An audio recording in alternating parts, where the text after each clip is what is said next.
Kumusta mga amigo?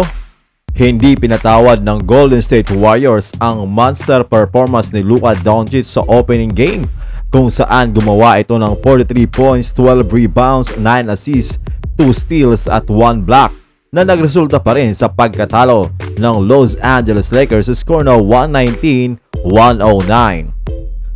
Inabuso ni Jimmy Butler ang depensa ng Lakers, kung saan gumawa siya ng 31 points on 7 of 14 shooting from the field.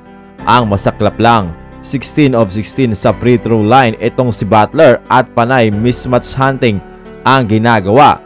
Ginagawa niyang asintahan si Austin Reeves at Gabe Vincent.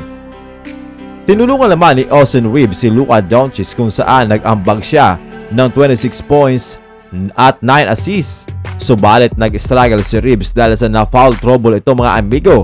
Bumawi siya sa fourth quarter, subalit huli na. Ang masaklap sa Lakers, walang ibang player na kayang gumawa ng tira maliban kay Luka at Reeves. Samantalang iba naman ang sa Warriors dahil marami ang nag-contribute kaya mahirap madepensahan. Si Buddy Hield ay nag-ambag ng 17 points, shooting 5 of 10 from 3-point area.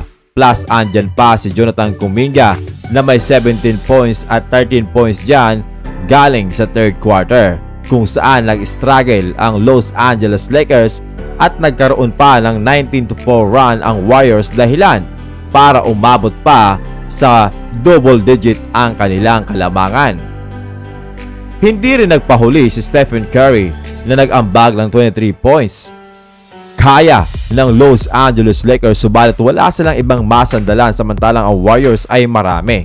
Ang problema ay sa type of play na ginagawa ng Lakers na masyadong heavy sa isolation at pick and roll, kung saan si Luka at Reeves lang ang main initiator at involved sa opensa.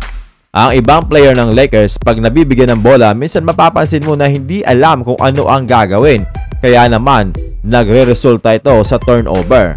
Maraming miscommunication ang nangyari sa depensa ng Lakers na nagresulta naman sa open shot ng Warriors. Malaking bagay din ang 17 3-pointer sa 8 3-pointers made ng Lakers. Kaya naman ayon kay Coach JJ Redick, napaisip tuloy siya na kapag nasa loob daw si LeBron James ay madaling i-break ang zone defense ng Warriors, basta't iba ito mo lang kay LBJ sa high post ang bola ay tapos na ang problema. Na-miss ni JJ Redick ang decision making nitong si LeBron James.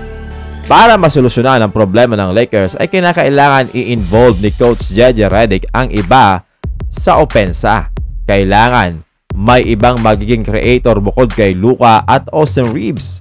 Hindi rin maganda na si Vincent ang isasama sa starting lineup. Mawawalan sila ng depensa dahil si Reeves at Luka ay paniguradong tatargetin ng opposing team dahil sa mahina nga sila pagdating sa depensa.